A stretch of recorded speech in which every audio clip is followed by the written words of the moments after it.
Hello, and welcome to the Full of Ship podcast. Real answers to real problems. With your host, Kyle Henderson, CEO and co-founder of Vision, a podcast dedicated to demystify the chaotic, often turbulent world of ocean freight. Sit back, relax, and enjoy the show.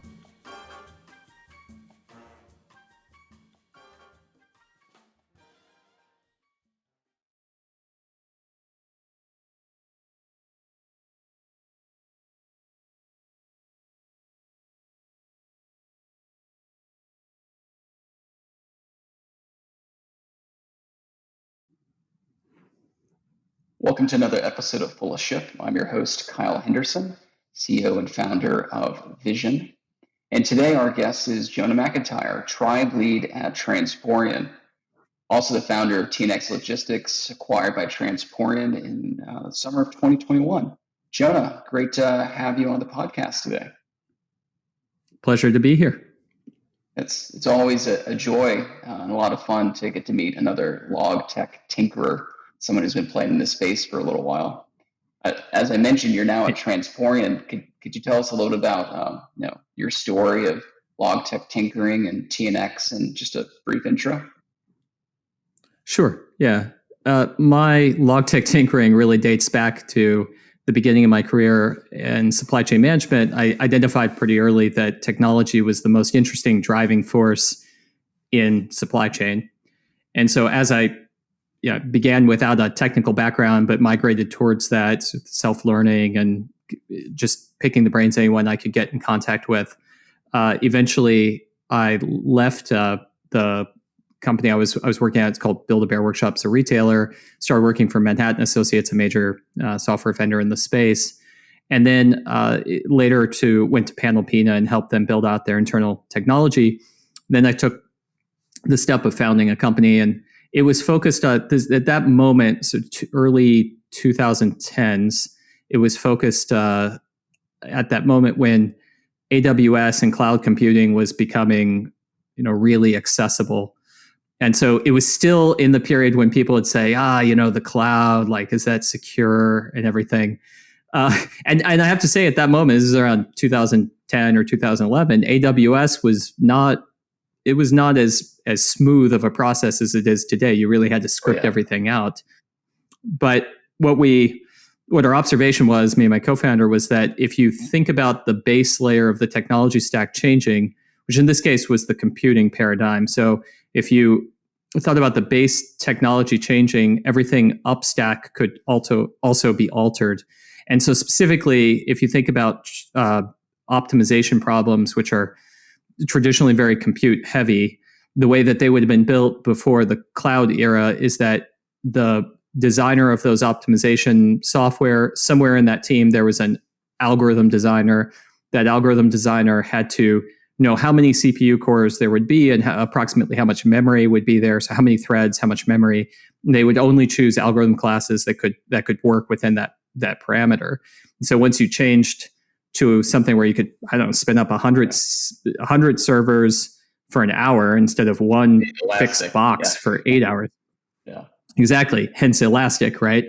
And so we began experimenting with this, and it enables superior optimization planning routines and supply chain, whether that's inventory management or transport, sort of irrelevant.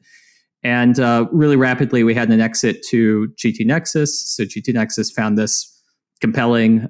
We were starting to encroach on some of their key customers, and they acquired us. Great experience for us, very interesting. It was also bootstrapped, so it was financially interesting.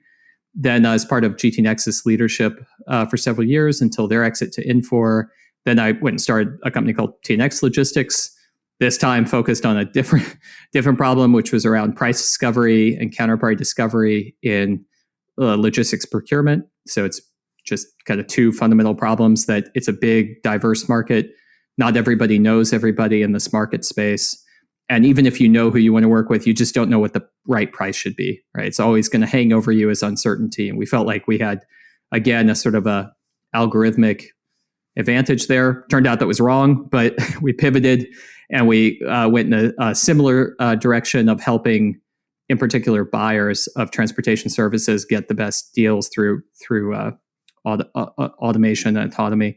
And then that was acquired by Transporeon in the middle of 2021. And then a couple of months later, they put me in charge of all the procurement products from Transporeon, which is about close to 20% of the product suite by revenue anyway, the product business. And I've been leading that since. Well, definitely a healthy background of tinkering along the way. Yeah, that's right. I'm intrigued. I'm intrigued a little bit at the GT Nexus years. I feel like that the industry changed quite a bit, even from how you were describing it, 2010, 2011, where cloud computing was becoming much more available, much more scalable, much more affordable. You essentially had an explosion of tech startups who all of a sudden, could exist in some way, shape, or form because of AWS. I'm kind of curious, during your time at GT Nexus, how did you see the landscape in that company change from when you joined to the N4 exit? Yeah, you're asking about a really interesting time period as well, Kyle, because when I joined GT Nexus, the messaging was really meant to make people comfortable with and understand the inherent value of cloud computing. So we would, and credit, I have to say, goes to their chief marketing officer, now CEO of a company called Lifelink, Greg Johnson. But he drilled all of the sales team and messaging around what is cloud computing, why is this a superior paradigm, why does it have better economics, why do those better economics lead to better outcomes for the customers, et cetera. And to me, those today, he was essentially talking about single instance multi-tenant SaaS. It's just a given. I mean, no one would have that pitch today. No one would spend half an hour trying to convince people of why a shared single code base gets more leverage from the engineering resources, like every dollar invested in engineering benefits more people, or why having a single data repository means that you can share data in a way that wouldn't be possible if everyone had their own servers. Like, those are the kind of pitches we were making, and that's just a given. Then what came along is, well, with AWS and companies like mine, my first one that was acquired by GT Nexus, you had an incredible enabler of new businesses who were able to stand up all of their backend infrastructure for, a few dollars a month, essentially, pay per use models. And so the barrier of entry got a lot lower. The acceptability of enterprises towards cloud tenancy improved. Solutions. And then I think, this, right? Yeah. Everything SaaS. And then, everything SaaS. And then I think also SaaS companies got better at understanding how to penetrate enterprise accounts.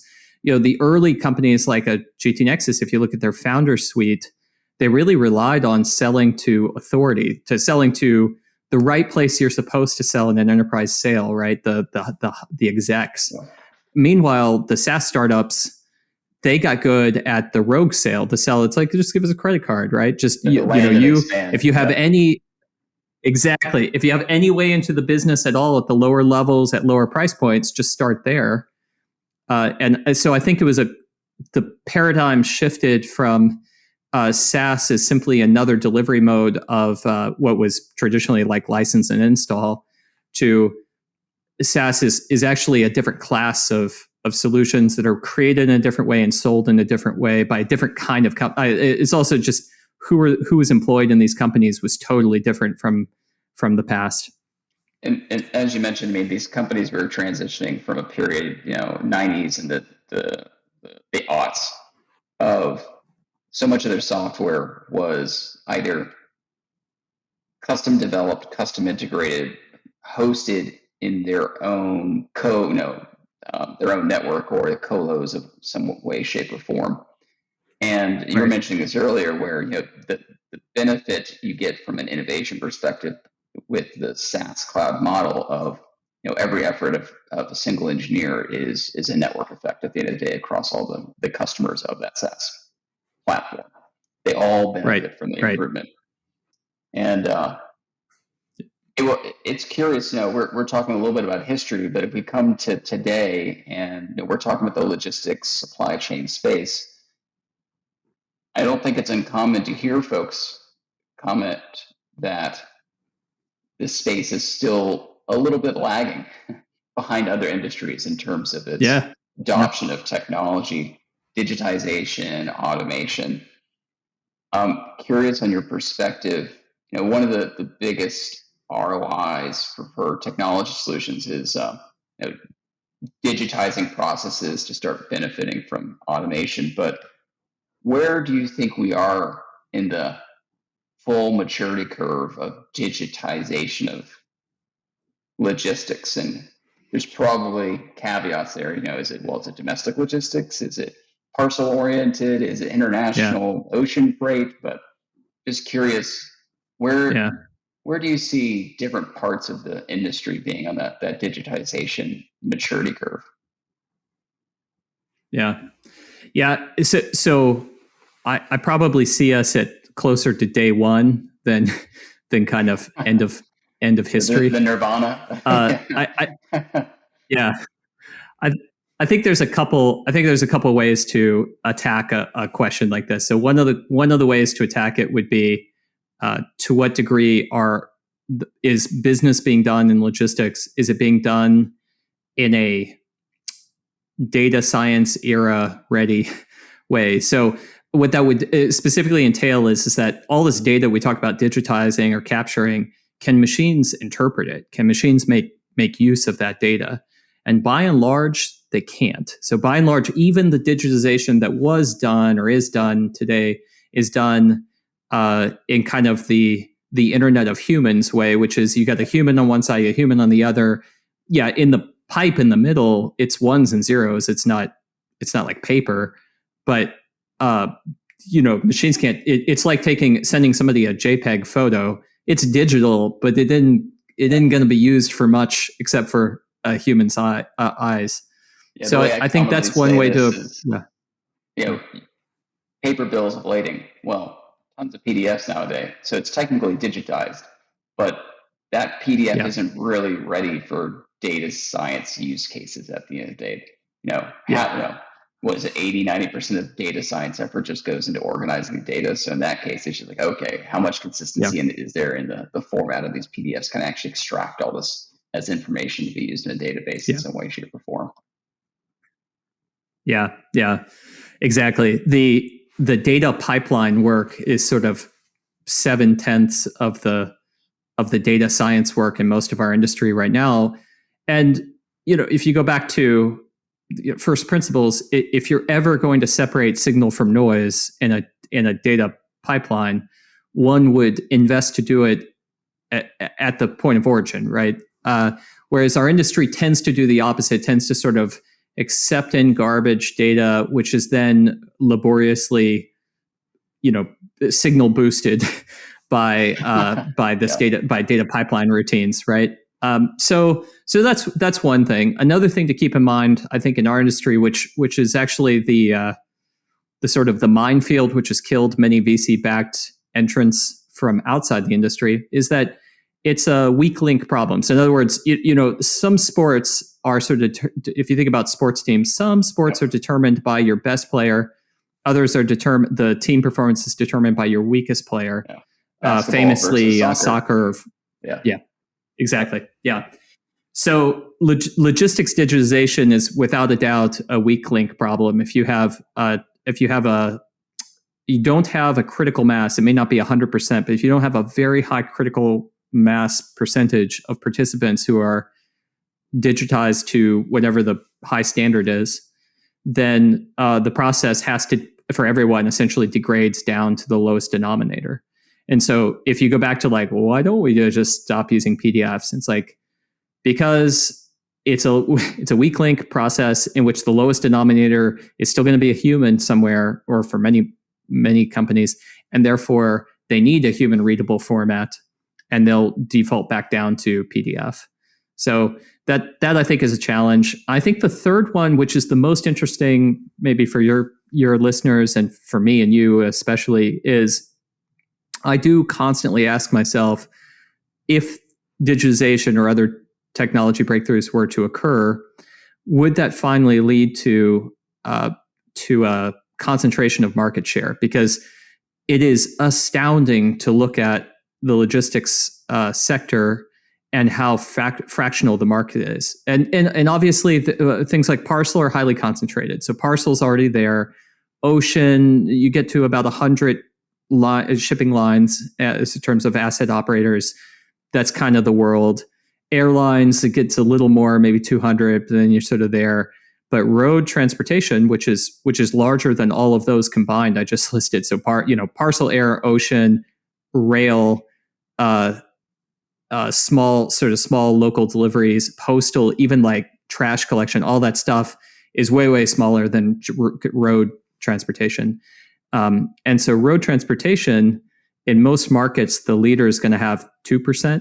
The top to 50%, you need thousands of companies, and that just screams out from an outside perspective. That just screams out where there must not be an economy of scale yet. Like it apparently is acceptably easy to compete with the market leader if you're a new entrant. If the market leader can't take more than 2%, and technology would usually, at some point, technology would usually be the thing that allows somebody to go, oh, if I invest in this capital intensive technology or this proprietary technology, maybe it's not very capital intensive, but nobody else has it, I can get ahead. And that just hasn't materialized yet. Yeah, that's an interesting ball of knots to get into, because there is a structural limitation. It's the last mile problem in some sense, because all economies of transportation scale have kind of already been applied. Depending on the size of your geography, right. Take like the United States, for example, the rail lines are where the rail lines are because they are the economies of scale for shipping large volumes of goods across the land. But those goods, when arriving at different hubs, all of a sudden have to do those last miles. And the last miles, and I don't mean parcel last mile, but for freight, extremely diverse, right? It's got to go to every address effectively. And it's difficult then to not even just from the perspective of be able to build the asset and operations, be able to do that, but also to win all the business, to be able also to cover all of the places you want to deliver freight to. Because but those are true. But the surprising thing that I think keeps me up at night is like, yes, but in other industries, I don't know, grocery or something, there's some sort of there's some level at which if you were to open an individual grocery store, you simply can't compete on a cost to operate type basis as the national chains. Like the national chains have basically shaken out the industry. You got a couple of leaders and they're fighting it out to the death over low margins, but they, while they can't kill each other, they can kill off anybody who might approach them from the bottom. Whereas in trucking, I genuinely think if you take somebody like a JB Hunt in the US market and you go, they filled 6,000 trucks today, but you take the 6,001 and then you line them up with somebody who has 10 trucks and they filled 10 and now they're on their 11th. And you say, now what's the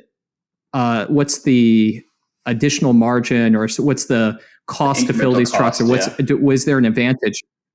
Yeah. I think they're pretty close. And that's scary in some sense, where you go, wow, there's really no scale advantage here, or at least it's very difficult to see it, because you logically you go, oh no, there's plenty of scale. Like they have a bigger sales team, and go, but why don't they eat the rest of the market share then? Because if they had it, they would turn into 50% market leaders like an Amazon, but they don't, so they don't. So is there another viable evolution of the network limitations to change the balance other than autonomy?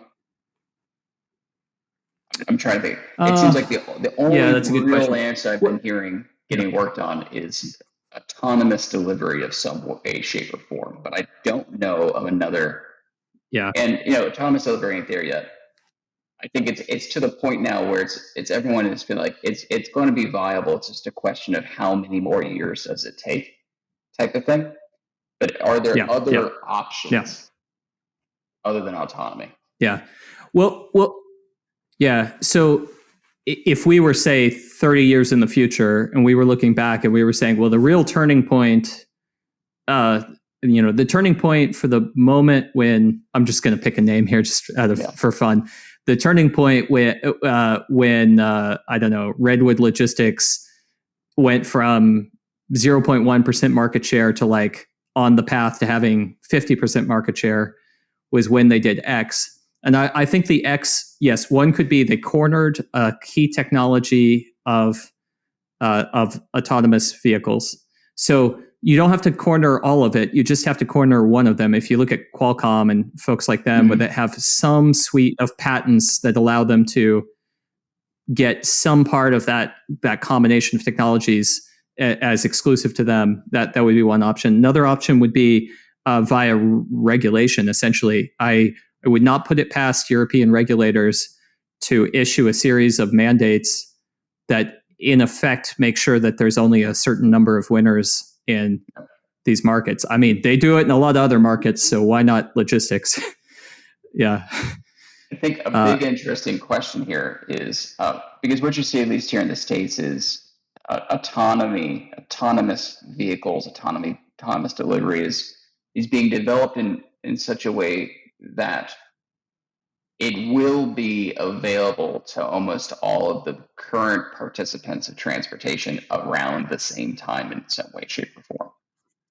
Which begs the question, right. Will it be easier for a first mover who is a logistics company today to win a larger market share, more meaningful market share, versus should an autonomy technology company try and become a logistics company to some extent and take a first mover advantage?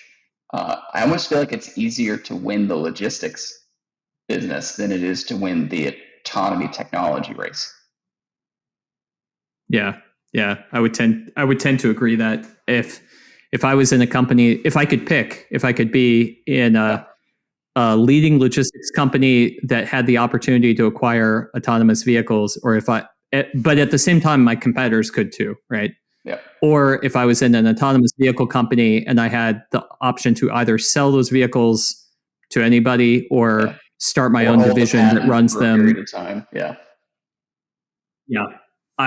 No doubt, I would hold the patent, form those businesses, those lines of business myself, and attempt to go a vertically integrated approach. Yeah. And perhaps, all of the VCs that back companies that are called digital freight forwarders would, actually benefit from putting tons of cash into buying market share from legacy market holders. Exactly. That's a little digression. That's a dig, but but man, I'm so into it. I find because that's the third option. Like, so it's technology, particularly in the form of probably autonomous vehicles. It's regulation, particularly in Europe, and then the third potential is, I think, access to capital. Like, we've been in this money at no costs, kind of free flowing capital, no discount rates. But you could imagine, I mean, just to paint like perhaps a bleak picture, but if the Western economies went to even more of a war footing, like if there was an invasion of Taiwan, something like that, it was even more war footing, and the access to resources became one of the definitive filtering mechanisms for who can play in any market, simply because capital is scarce, or access to chips or some sort of resource limitation like that is scarce.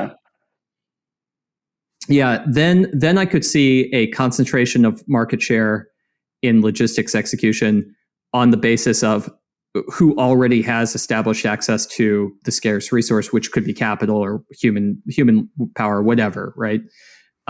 Right now, it's sort of all those things are equally abundant and available to all players, and so you see what you see. I mean, Getting back to the digitization, and I think we naturally kind of segue to the automation topic in some way, maybe not to the full extent I thought we would talk about automation, but where do you see digitization and automation opportunities being most available to? Is it the shippers, the brokers, the forwarders? Like, who should be acting today? Because there are meaningful margins of market share to be acquired by evolving a little bit faster than others. Yeah. I think part of the reason why in my work I navigated towards the procurement space, which has not been traditionally, I mean, I started in supply chain management, then I went to transport planning optimization, supply chain planning optimization. Then I was in visibility, right, with people like GT Nexus and supply chain finance. And then I migrated to procurement. Part of the reason I migrated to procurement is I think it fits the bill. So specifically because it's a clear competitive dynamic, mostly competitive dynamic, in which if you have more data, you crunch it better, you play a better strategy, you get a clear black and white, payback out of it. And that's, if I sort of, normally I wouldn't do this on an interview, but if I sort of talk the book of like why we got the valuation we did on my past company and why sort of it has the value it has for our customers, it's because you can show in a very clear black and white sense by randomizing the negotiation. Essentially, you say, for this negotiation, we're going to put the software on it. For this negotiation, we're going to use the humans who are doing this, the negotiation privately. Show the benefit and therefore the ROI. And the nice thing is, from a technology company perspective, is you can actually do it at a smaller scale early on that takes less capital. And you can also then show, well, you could dump as much capital as you wanted to it. You can still get the numerical advantage. You can scale of this approach. Yeah, exactly. And it also led to sort of where we started, which was spot procurement. And if you think about from a technology perspective, machine learning, like all learning, is determined by the syllabus, essentially. So it's your contact with reality, or your contact with lessons from reality, is what determines how fast you can learn. If you look at spot procurement, it's something that's happening. Well, now we're handling somewhere just south of 10,000 orders a day. So you're doing 10,000 autonomous decisions a day, and each one of them is scoreable within an hour. Okay. So whereas if we had started with something like, where do you place your next warehouse? And we had competed with someone like LlamaSoft, but you get one of those decisions every, say, 6 months, and you don't even know if that was a good decision for years. It just takes years for the business case to be scored. So the learning cycle is inherently, well, it's impossible, essentially. You have to work on things like simulations. Not a good application of automation or machine learning, right? I remember I've had this discussion with people across the space for years now. I've worked in the disability space, and there's always a question around, well, can you predict a black swan event? Well, by definition, no. But we'll put that aside for a moment. Yeah, exactly. But the challenge always was in trying to share and educate people on where you want to apply data science, machine learning, and automation is you want micro optimizations at scale. You're looking for thousands of transactions every minute type of situation where you can be winning like Vegas in some sense. Vegas wins because all the games are 51% odds in their favor. They just get to play all day, every day at immense scale type of thing. Yeah, you just are trying to come up with an an approach that gives you a 51% odd over your competitor's approach. Exactly. And so to go back to your question of like, where do I see the best place to invest? Orders, right. Yeah, it's going to be, in my opinion, it's going to be in high frequency procurement or sales decisions. I mean, obviously, the inverse of this is from procurement to sales. It's these high frequency procurement or sales decisions, which I think the natural starting point spot. It also has some other nice qualities of it's fairly commoditized, so that reduces the realm of strategic decision making to kind of more tactical decision making, which is easier to score. And scoring is necessary if you're going to teach a computer anything. Just like if you teach a human anything, you have to be able to tell them what was good and bad. And then from Spot, you can kind of inch your way up to, okay, now we're talking contracted procurement, but we're talking a seasonal tender or a mini period of time, an 8-week, a 4-week period of time. And then we're going to go up a level again to, okay, it's a year period of time, but it's constrained in some senses. We're not making capital investments or committing capital upfront to this. It's going to be transactional nature over the course of the year. That's, I think, the right path. I'm curious, since we're talking about optimization of spot market freight procurement and then extending the threshold and time farther out than, say, the booking I'm planning on making in the next 48 hours type of situation. How sophisticated is the market today for integrating service level and on-time performance into that procurement decision? Yeah, I think it's pretty immature. So here's the usual experience I have in my work. We'll talk to somebody, procurement professional or a typical company will divide procurement from operations. And we'll talk to somebody from procurement, somebody from operations, typically in the same meeting. And the message is on the buying. These are buyers. These are large companies, imagine like a Unilever or somebody.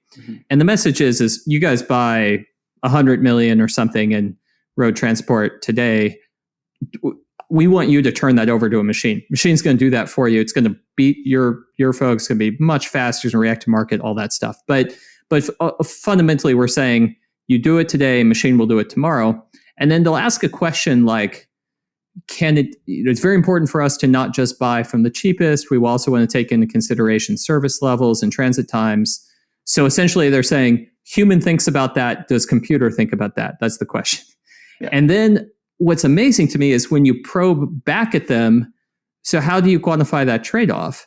They don't. They just they can't introspect over the decision. So if I'm in a typical conversation, I'm like, okay, how do you make that trade-off? Like quantitatively, what % of savings will you give up for what metric improvement in, say, service level? How do you measure that metric? Where do you get the data from? What's the latency? So how long does it take before or after the event that you get the data? Yep. So, how long do you carry it forward? So in other words, do you punish people forever, or is it a tit for tat type strategy where you punish them for one quarter's bad performance, and then they're back in good graces? And they just don't have a way. They don't yet introspect in a way that they can explain these things. And this becomes the definitive barrier to letting technology do it. Because I think the right place to place technology in the space is that you tell it the goals that you have, and it will pursue on your behalf a completion of those goals, but it can't tell you yet. It's like it can finish your sentences, but it can't start the sentence. You have to start with, in my business, we value on-timeness as if it was worth, I don't know, X % of the transport spend or X % of the value of the goods. And the nature of these technologies is that it forces that team then to introspect rather than to just do it by intuition. They have to introspect and explain themselves, explain why this paradigm is correct in the software. That's the roadblock, actually. We were talking before we started recording a little bit about product. You have a background in product management. I have a background in product management. This ends up becoming an interesting product problem sometimes because in concept, they are having different facets of the decision carry different weight.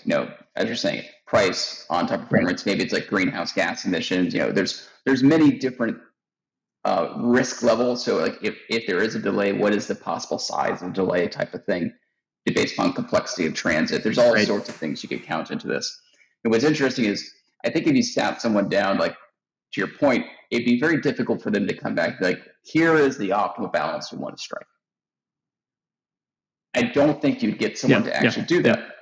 On the other hand, though, let's say you were monitoring a large volume of players who, maybe more were intuitively doing this in some way, shape, or form, and provided it more as, well, let me tell you, in a benchmarking situation, what we've seen executed at a greater optimization level than what you're doing today. Does that Yes. potentially Yeah. change the appeal of the product promise you're making by saying we've observed better happening and we think we can always get you, say, I can't always promise you'll be in the 99th percentile optimization, but maybe we could promise you're always in the top 25% of optimization of all your peers type of scenario. Does that even fall on, are there the right ears for that Yeah, to it fall does. on It the does. industry? Yeah. Or, yeah. Yeah. I mean, there's a couple ways to tiptoe towards getting people to understand their own preferences. I mean, you can do things like revealed preferences. You can ask them a series in terms of product management, you can sort of design an experience in which they react to situations. They don't have to tell you the rule. They just tell you what they would prefer. They kind of swipe left, swipe right type. Yeah.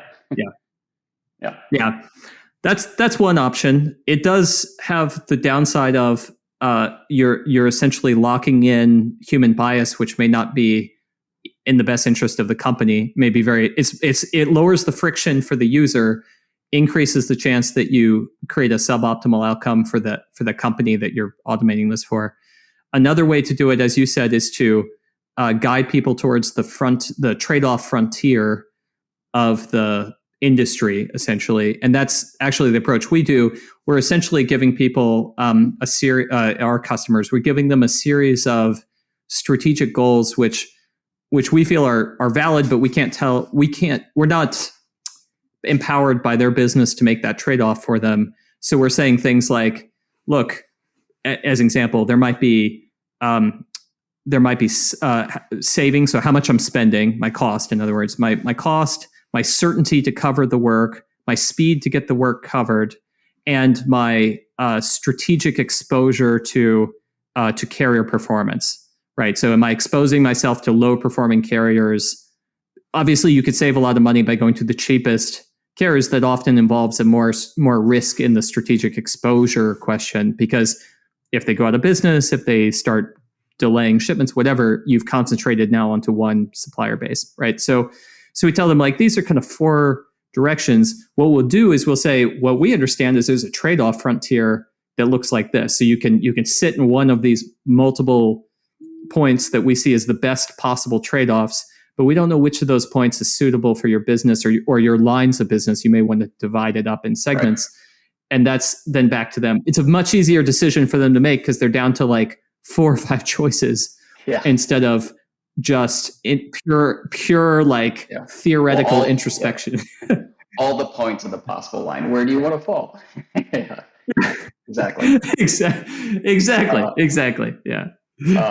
So you recently penned and shared a series of articles on Substack talking about platforms that kind of help businesses make these decisions.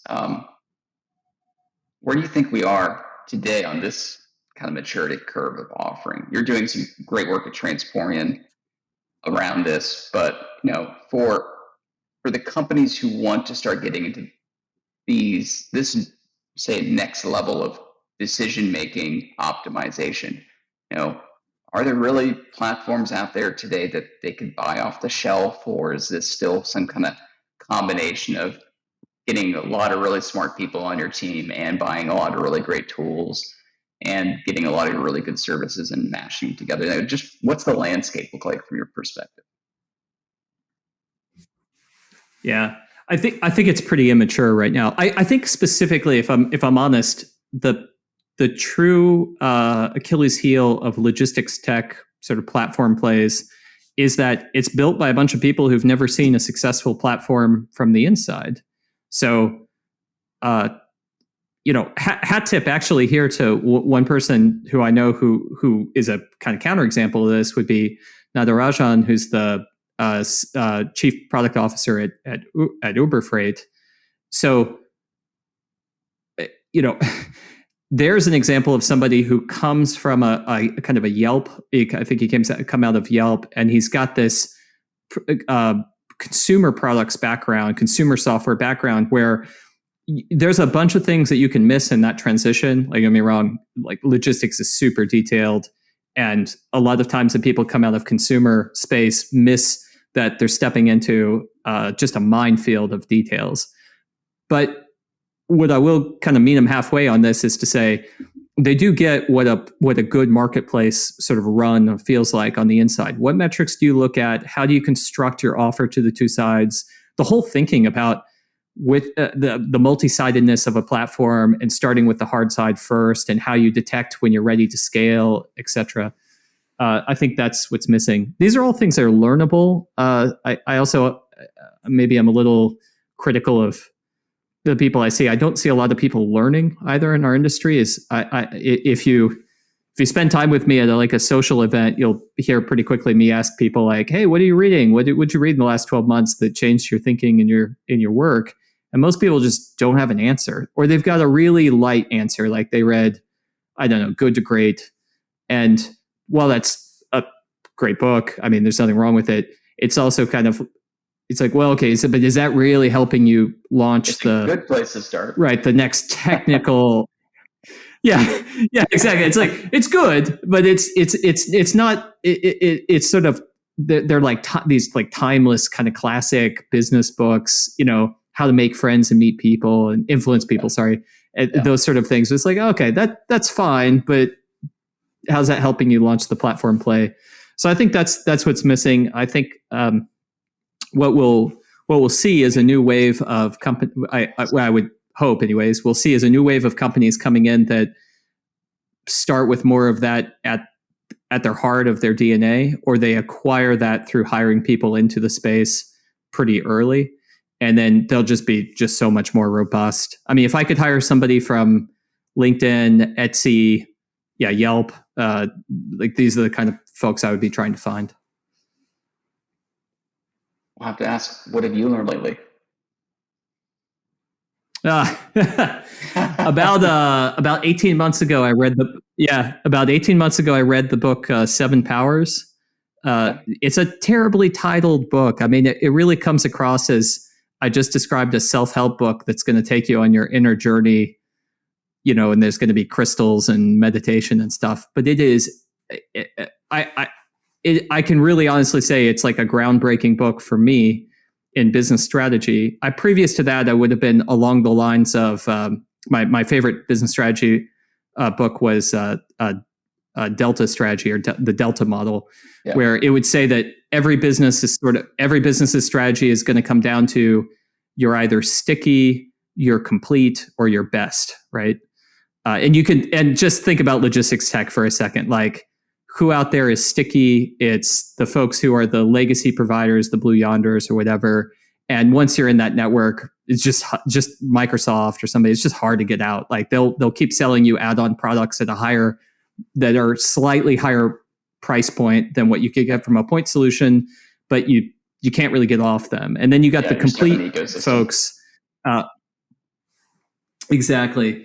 You got the complete folks. They're like, hey, my tools, none of them individually would really win the race, but you put them all together in a combination and you don't have to go best of breed. You can kind of go end to end. And so think about like the E2 Opens, actually Blue Yonder again would be a good example of this, where the whole TMS space actually has gone this way. Like if you don't have a full feature TMS at this point, you can't win, because the whole space has gone towards complete. And then you have the best, which is either the cheapest or it's the highest performance. And you got examples of that too. So that had been how I've been thinking about it previously. I think what that missed was that I learned from 7 Powers, and now I apply every single day of my life, is that's all about how there's kind of 2 steps for entrepreneurs. The first one is the product market fit innovation. And that's well described in the Delta model, in terms of you have to have something that is an innovation that solves a problem and makes the customer come to you. And it will be one of those. But then you have to have a second one, which is how do you stop your competitors from arbitraging you and you end up in just everyone's earning about their cost of capital plus the market growth rate. And Seven Powers describes essentially 7 paradigms that can be used to create barriers of entry for a competitor so that they simply cannot follow you. Even if they see you're successful, even if they understand why you're successful, they just cannot come after you. And that I would, anybody who's like, oh, when am I going to read this Christmas or when am I going to read this quarter, go read Seven Powers. Are you seeing any companies in our space applying any of those powers well right now?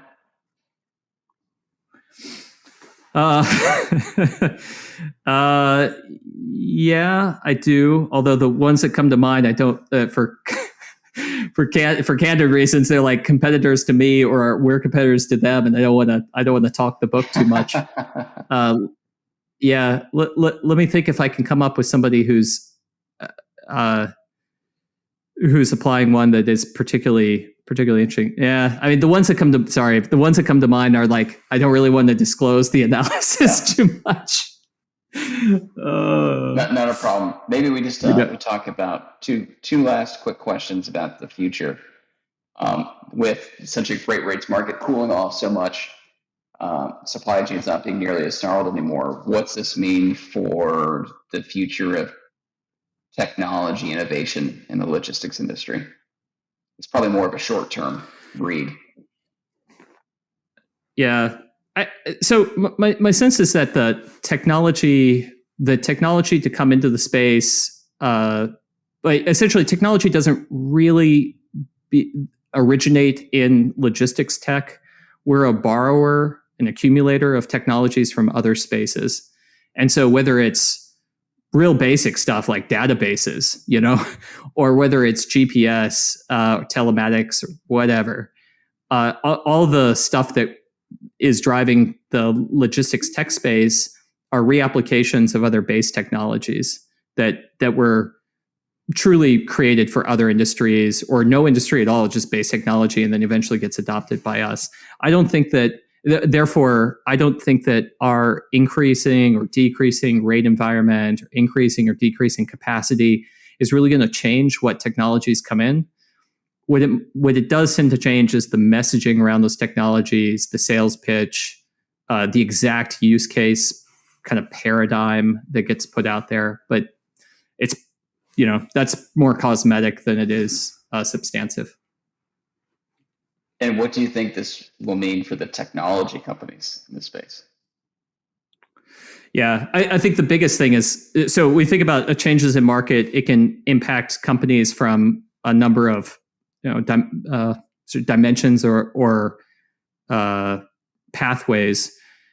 You could say, for example, it's falling, like let's say we head into a recession, it's falling demand, it's therefore increasing capacity. It's therefore lower cost of staffing, or you don't need to give raises as much. Maybe there's more people on the market. It's risk to our suppliers. Maybe some of our suppliers are going to go out of business. And then it's access to our own capital. Of those, the access to our own capital is the only one that really matters to these guys, I think. Like the falling demand is, falling demand, but they're not self-funding anyway. I mean, even the enormous players who should have already been there, like Project 44, are, as far as I understand of their latest announcements, they have a plan to get to cash flow break even. But what that means is that they're not at cash flow break even, essentially. So, and I think that's the biggest change, is that it just the funding is drying up. The funding that is there, because there's still cash, right? So it just has way higher expectations on total return, and it has very stringent expectations on the timing of that return. It used to be at zero, essentially when rates were near zero. If you pay me back $100 million, I put an investment, your company has a liquidity event of $100 million in 2 years or $100 million in 5 years. The discounted cash flow says those are the same, like 0% interest. Yeah. Doesn't matter. Now it's like those matter a lot, actually. Matter, So I think to come back to your question, I think the technology providers are reacting. 80% of their reaction has to do with availability of capital, also availability of liquidity events. So even if you were cash flow positive and everything was going fine for you, if you were thinking you were going to have a liquidity event, it just got a hell of a lot nastier to have that event. Like much more likely you have somebody at the top of the cap table who came in recently who doesn't get the payout that they want. Maybe it's the stock option holders, but I think those are the things that are stressing the technology companies right now. Well, Jonah, thank you for me. Thank you on behalf of our listeners. This was a very engaging conversation. I think we'll get a lot of folks commenting and asking to hear more from you and your perspective. Again, this was Jonah McIntire, super fun. Tribe Lead, Transporeon. Yeah, I'm glad you had it at a good time as well. Any last thoughts you want to leave the audience with? No, we didn't touch on the GPT-3, natural language processing element, which is just this huge wild card being dropped. It's foundational AIs like AI like that, and like anybody's into DALL-E 2 or the illustration versions of this, the generation of images. These are just these wild, like truly wild cards being dropped on the industry. And they have a double wildcard effect of they genuinely do something that, is amazing. And then they also appear to do something that's even better than that, but they don't actually do it. So they appear, it's like someone in a job interview who can talk their way through the job interview, but actually doesn't know what the hell you're talking about. Yeah. And so it's sort of both. It's like, wow, this technology can talk its way through a job interview. That's amazing. And then it's also, oh my God, like it can convince you that it knows how to do the job, but it doesn't know anything about what you're talking about. And so those two wildcards are going to have, significant impacts on our industry. I'm not 100% sure what that would be right now. I took some time off in the summer to just dive into the tech and build up some toy examples myself and try to figure it out. I've got a bit of a theory on it, but I don't really know what's going to play out there. Yeah, it's funny you mentioned both these. I've actually played around a little bit with some of the generative art platforms, throwing a lot of keywords at it. We were even just playing around for getting some good imagery for some of our blog and articles and things we put out there. Just a fun way of kind of imbuing cutting edge technology into talking about technology to a certain extent. But perhaps I've used Go ahead. I say I've used a few of these. I've also generated a few of these for my newsletters, and it's funny because I pay. I've had some illustrators I really love working with them, and I pay them for the illustrations. And for the time being, I would say it is higher quality. I get higher quality from the human illustrator.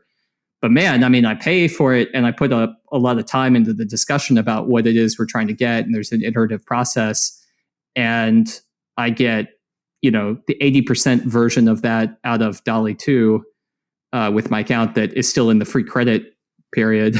Yep. And so, it's a real, I know people are like, oh, illustrations, like, what does that matter? It's like, hey, I just said that I can say words to a software and it generates images that are sort of, are like they're creative in a really fundamental sense.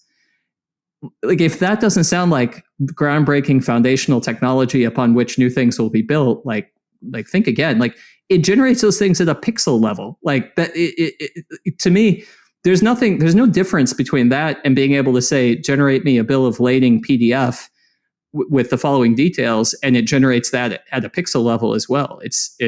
Right. They're one and the same, but they're both images. So that's the kind of stuff where you go, well, there's going to be a lot. Data set. Yeah, exactly. But anyway, pretty wild stuff. It's interesting. This kind of goes back to the earlier part of our conversation about we were chatting about asking people to help define their rules for optimization. Similar to you talking Illustrator, you're coming with the rules that you want the illustration to fulfill in some way, and you could provide those up front. But in some ways, DALL-E 2 is more about backing into the rules that you may not know you are providing. and perhaps at the end of the day, sometimes neither of them gets you any farther than the other in terms of what you had in your mind's eye. But it's going to be very interesting to see these things applied.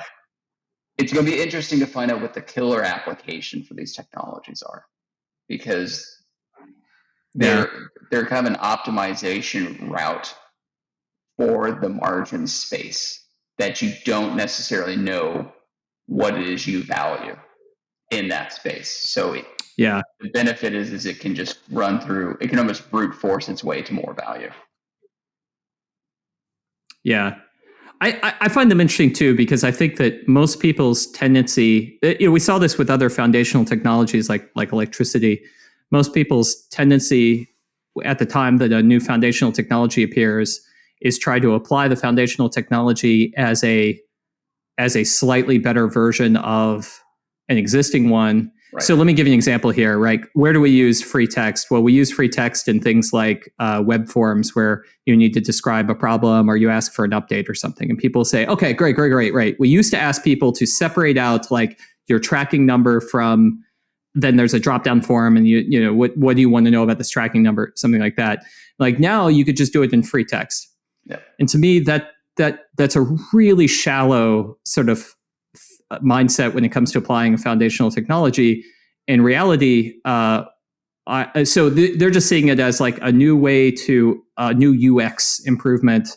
You have your system of record, which is your normal system of record, database, whatever. And then you have the user, and instead of them having to fill out a web form with different fields, they can have one big block of text, which looks more like a chat function, and which is consumed by GPT-3 or some other model, converts that into queries, gets the data, brings it back. But what they miss is like, no, it really is like you could stay in the free text world, you know, the world of generated text and generated and responses generated text. You could stay in that for so much longer. I mean, you could have whole customer relationships that are this inscrutable black box done by the software. And I don't know. The fact that it's foundational implies that it really replaces foundations, not just surface features of our tech stacks. No, not facades. It doesn't replace facades. Yeah. Exactly. Yeah. Well, amazing conversation. Thank you, Jonah. Again, and thank you on behalf of listeners. This was another episode of Full of Ship. I'm your host, Kyle Henderson. Look forward to you joining us next time. This was Jonah McIntire, Tribe Lead, Transporeon. Cheers. Thank you for joining Kyle and his guest on the Full of Ship podcast. Be sure to subscribe and tune in next time as Kyle continues to demystify ocean carrier tracking with his future guests.